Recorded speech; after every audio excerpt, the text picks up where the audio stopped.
Meu nome é Rosiane Barbosa da Silva Brito e hoje eu vim apresentar o meu TCE com o tema A importância do acompanhamento da enfermagem na saúde mental, dos manicômios à reforma psiquiátrica, uma revisão histórica dos movimentos da saúde mental.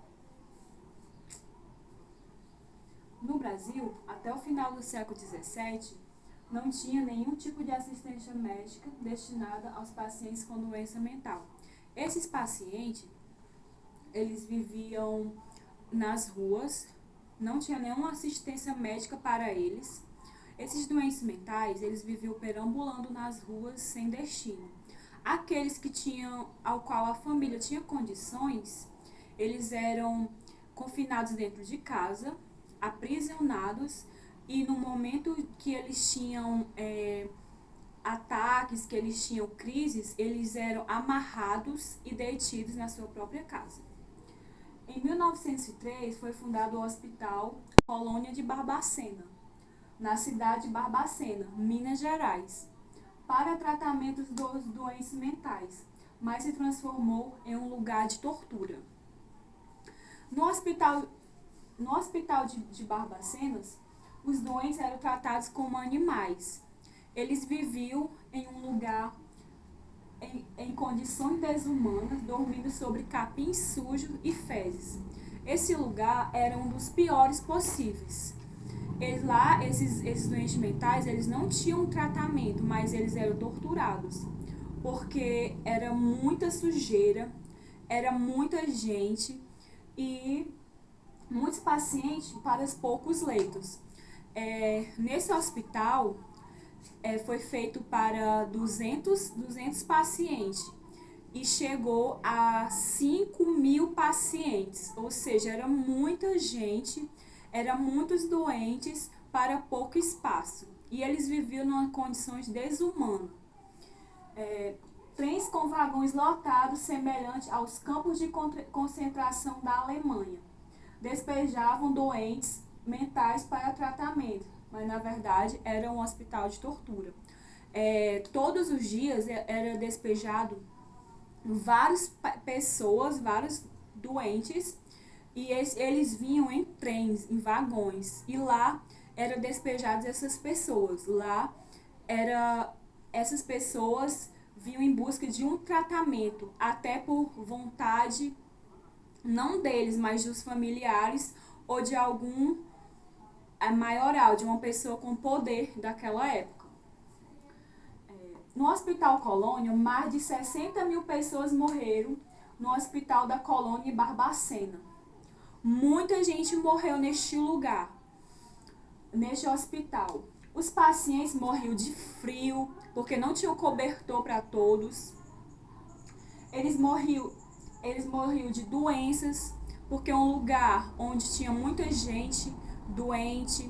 Os que estavam doentes, se pegasse alguma doença como tuberculose, ali já contaminava os outros. Por quê? Porque não tinha como manter distância naquele local, porque já era muito apertado, já era um lugar muito sofrido. Então, eles morriam de frio, de doença, e também de choque elétricos, pneumonia, maus tratos, abandono, tortura. E uma observação, os choques elétricos era tão grande e tão constante que caía a rede elétrica daquele município. Ou seja, os doentes mentais, eles levavam tanto choque, eles sofriam tanto que até a rede elétrica daquele município caía. Já imaginou? Então era muita tortura naquele lugar. Eram muitas pessoas sofrendo essa doença mental, e alguns não tinham um tratamento, um diagnóstico médico. Não tinha um diagnóstico médico de doente mental. As condições dessas instituições manicômias eram precárias, e a maioria dos pacientes, cerca de 70% internos, não tinham diagnóstico de doença mental, ou seja, não era diagnosticado como louco, né, como loucura. com o argumento da necessidade, limpeza social, livrando a sociedade de pessoas ditas não anormais, impossibilidade de viver em sociedade. Ou seja, quem era enviados para lá eram pessoas que alguém de muito poder via como um anormal. Lá era enviados pessoas prostitutas, era enviado opositores políticos, homossexuais, filhos de fazendeiro que perdiam suas virgindades e iam para lá. Lá era como se fosse um lugar de castigo para aquela pessoa que no meio da sociedade não era dito como anormal, onde aquelas pessoas que a sociedade rejeitavam e que não aceitavam o convívio dessas pessoas no meio da sociedade. E lá iam com opositores políticos, prostitutas, homossexuais, mendigos, pessoas sem documentação, alcoólatras, tudo ia para este lugar. Grávidas violentadas por seus patrões, por seus pais, esposas confinadas para que o seu marido pudesse viver livremente com a sua esposa. Ou seja, para este lugar, para este hospital, ele não ia só pessoas doentes mentais, ia pessoas ao qual a sociedade discriminava, ao qual a sociedade não queria essas pessoas no meio deles. Então enviava para este lugar. E assim foi acumulando mais pessoas, acumulando para um pequeno lugar muitas pessoas, ao qual eram maus tratos de todos os lados, de todas as formas. Eles eram um grupo marginalizado na sociedade. Em resumo, era preciso livrar-se da escória, do mal da sociedade, do incômodo, em um local onde ninguém pudesse ter acesso. Este local, ele era longe da zona urbana, ele era longe da cidade. Quem ia para lá era dificilmente sair. Aliás, nem poderia sair, a não ser já sem vida. E após muitos anos, a reforma psiquiátrica no Brasil. Após muitos anos, deu início à reforma psiquiátrica no Brasil, lá na Itália, pelo psiquiatra e médico Franco Basaglia, que revolucionou a partir da década de 1960 as abordagens e terapias do tratamento de pessoas com transtornos mentais na cidade italiana de Trieste e Coriza. O médico psiquiatra Franco Basaglia é precursor do movimento da reforma psiquiátrica italiana. E a partir desse movimento desse psiquiatra, chegou ao Brasil, porque esse psiquiatra chamado Franco Basaglia, ele dava palestras sobre uma mudança, uma reforma com o modo dos pacientes serem tratados. Ele foi o diretor desse hospital psiquiátrico. E a partir do momento que ele assumiu a direção, ele começou a ver a forma como os doentes eram tratados e viu que não era certo e resolveu fazer uma mudança. Só que no momento não foi fácil, mas com muito esforço dele, dos familiares dos pacientes, alguns funcionários, ele conseguiu sim. E em 1961, quando assumiu a direção do hospital, iniciou diversas mudanças, com o objetivo de transformá-lo em uma comunidade terapêutica. Sua primeira atitude foi melhorar o cuidado técnico dos internos em Coriza, além de melhorar também suas condições de hospedaria. Ou seja, aquelas pessoas que estavam lá doentes, ela tinha algo terapêutico para se distrair. Não era mais a base de choques, de tortura. Ele resolveu mudar essa situação. ele resolveu aplicar essa situação com atividades terapêuticas. E os pacientes poderiam já ter alta e eles não tinham lugares para ir, eles poderiam sim ficar lá neste lugar, neste hospital, como hóspedes. E lá ele tinha alguns que faziam trabalhos criativos e por lá ficavam em paz, sem sofrimento.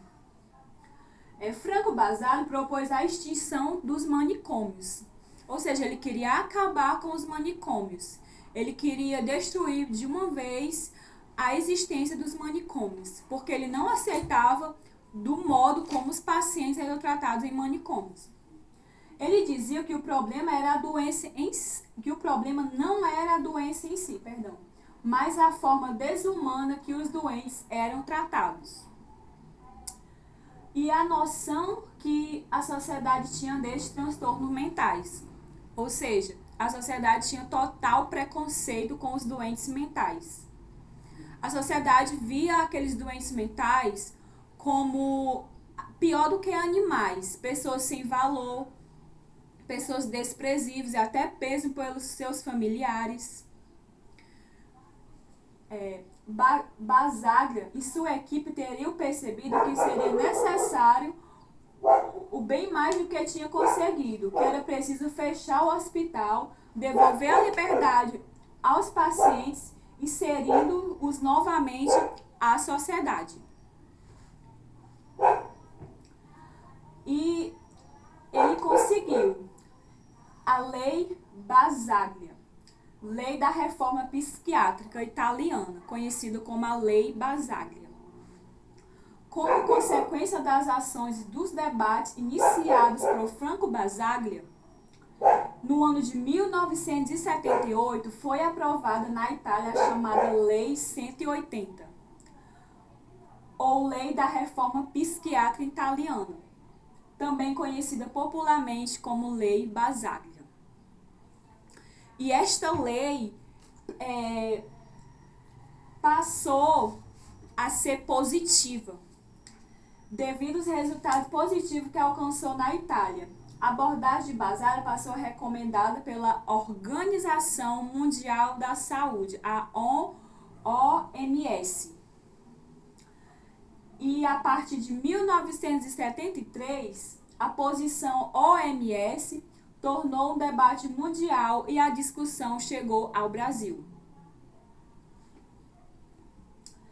Inaugurado em 1852, o Brasil, o primeiro hospital psiquiátrico, foi criado em 1852, o Hospício de Dom Pedro II, na cidade de Rio de Janeiro.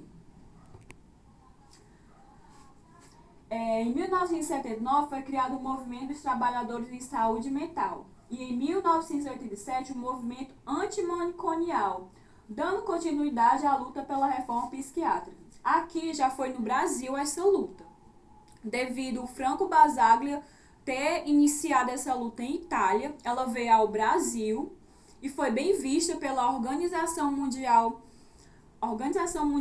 da Saúde e o movimento antimanicomial, dando continuidade à luta pela nova psiquiatria. O projeto de reforma psiquiátrica foi apresentado em 1989 pelo então deputado Paulo Delgado. Após 12 anos, o texto foi aprovado e sancionado em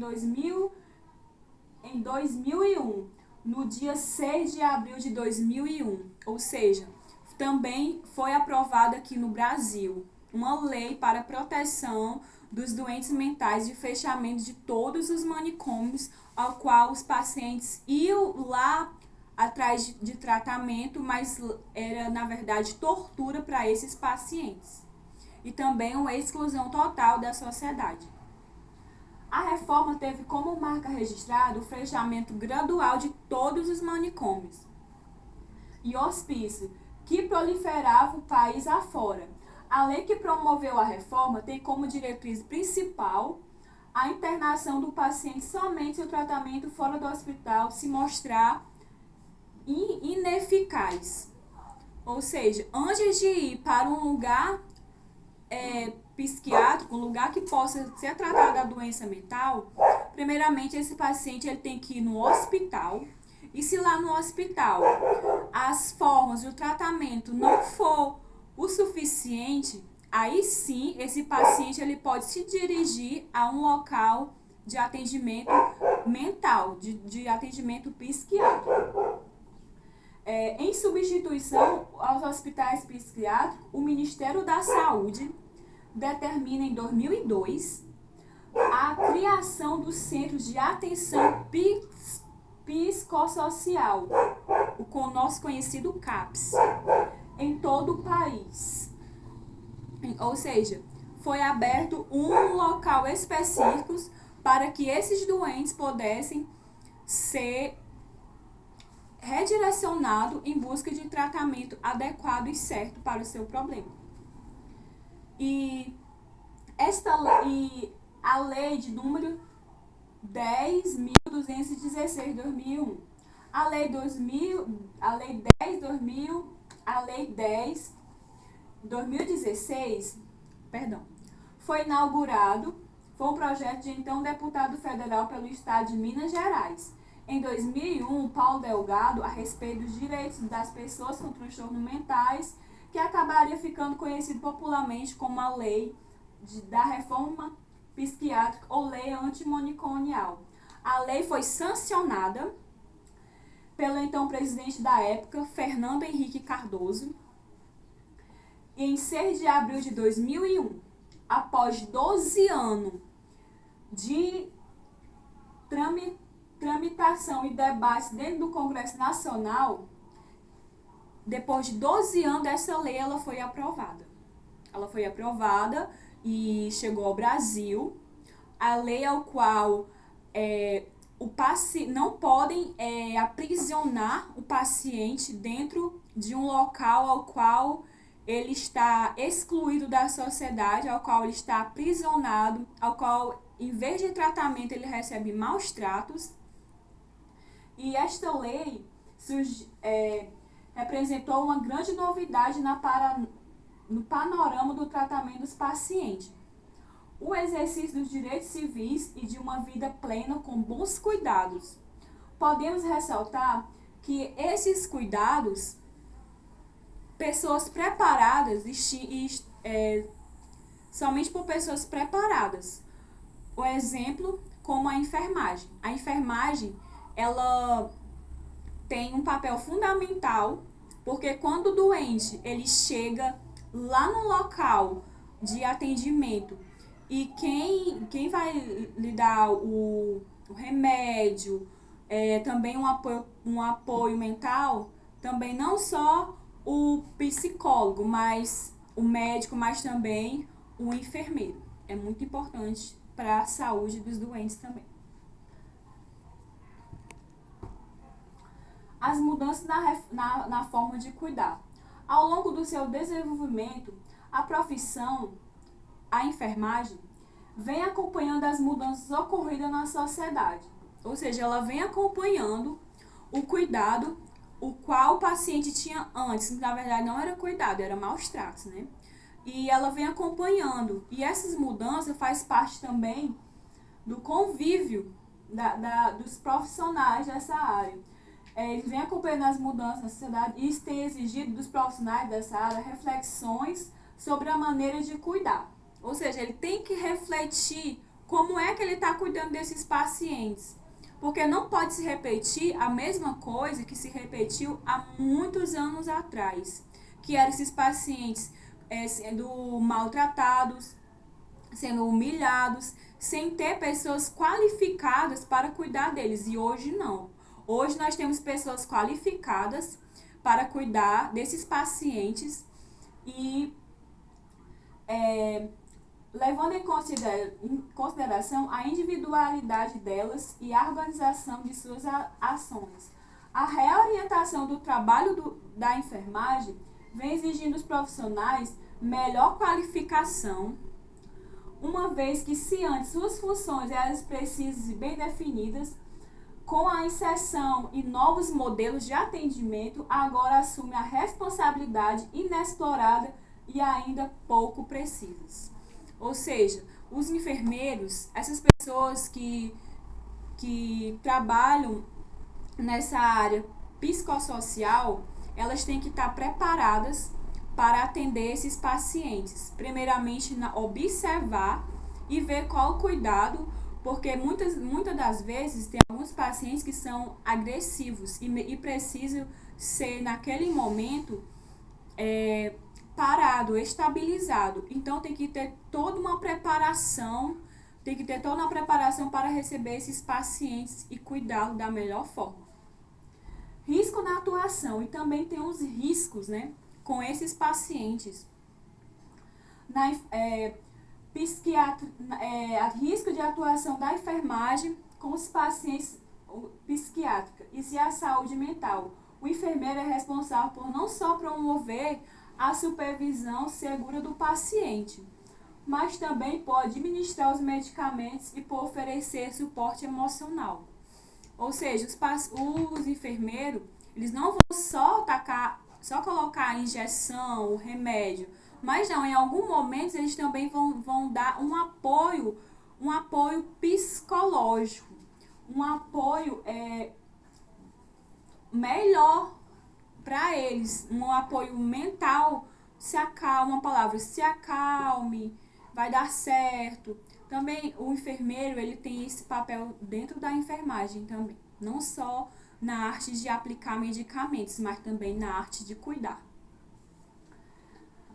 A assistência de enfermagem humanizada e de grande importância no cuidado do paciente portador de transtorno mental possibilita uma relação de empatia entre o profissional e paciente, ocasiona melhor na qualidade de vida e inserção. Ou seja, quando o paciente chega neste local, lá eles querem ser bem recebidos, eles querem um cuidado humanizado, eles querem ser bem tratados, ser recebidos por as pessoas que estão lá. Não querem ser maltratados. E a reforma é para isso, é para essa mudança acontecer todos os dias, que a gente venha viver essas mudanças todos os dias. Então, a conclusão desse meu trabalho foi uma reflexão sobre como os doentes mentais eram tratados antigamente e a reforma psiquiátrica e quem começou essa reforma, e falei um pouco também das leis. E é isso. Espero que eu tenha passado um entendimento, uma compreensão, e o final eu deixo para vocês uma mensagem de Buda. O segredo da saúde mental e corporal está em não se lamentar pelo passado e não se preocupar com o futuro, nem se adiantar aos problemas, mas viver sábia e seriamente o presente. Ou seja, nós temos que viver o presente, e é isso.